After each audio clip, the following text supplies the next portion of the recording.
Have you ever heard this? Billions of years ago, there was an explosion in space. Or 100,000 years ago, this happened or that happened. Or even, in the beginning, God created the heavens and the earth. Question: how does anyone know? I mean, was anybody there to observe it? Well, actually somebody was, but I'm getting ahead of myself. Check this out. First of all, we need to recognize that there is a huge difference between observational science and historical science. Both are valuable, but very different. Let's define the two real quick, shall we? Observational science is simply when we observe something and experiment to draw conclusions. It involves repeatable experimentation and observations in the present.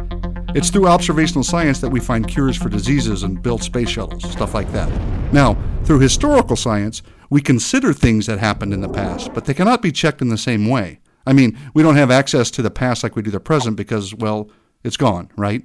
All we really have is speculation, or at best, circumstantial evidences of past events based on what we see in the present. That's not to say that we can't make intelligent guesses about the past, or form reasonable inferences from rocks or fossils in the present, but we certainly cannot directly test our conclusions because we cannot repeat the past.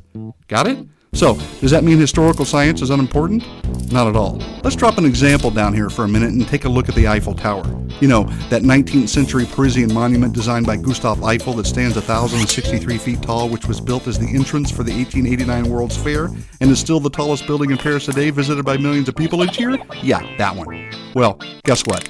Everything I just told you is true, but how do we test it?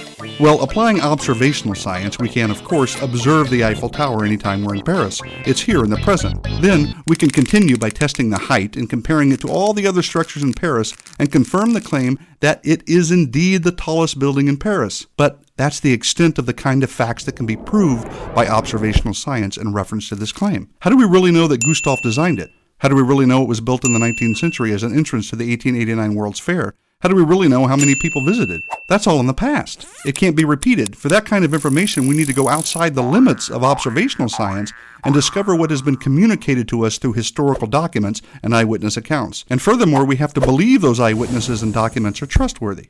The same is true when we talk about the origin of the Earth. The Earth is here. We all agree with that. So, does observational science confirm that the world was created by God? And are there trustworthy documents and eyewitness accounts that confirm it? Well, let's take the last part first. In short, what we're really asking is my original question: was anybody there to observe it? The answer is yes. God was there, and He told us how He created. He inspired people to write down His very words that became books that were compiled into a complete book called the Bible, which has been verified over and over again and has demonstrated itself to be totally trustworthy in all it claims and teaches. Even secular scholars will concede that the Bible accurately records historical events. Anyway, we have the most trustworthy revelation from the most trustworthy eyewitness. Now, what about observational science? Does it confirm the Bible? Yes. And what's extremely important to realize is the observable fact that the universe is logical and orderly. That makes sense only if its creator is logical and has imposed order on his creation. It doesn't make sense at all if the universe is just an accident of a huge explosion. Also, our minds are able to comprehend many things about the universe, and that's only possible if the creator of the mind gave us the ability and desire to explore the universe. It doesn't make sense if our brains are byproducts of chance because we couldn't trust their conclusions to ever be accurate. And lastly, it only makes sense that we can observe and repeat an experiment if the universe consistently obeys the same laws from day to day, which only makes sense if a lawgiver created it that way and upholds it. So to be bluntly honest, science itself, whether observational or historical, is only possible because God exists and the Bible is true. I could go on, but enough said.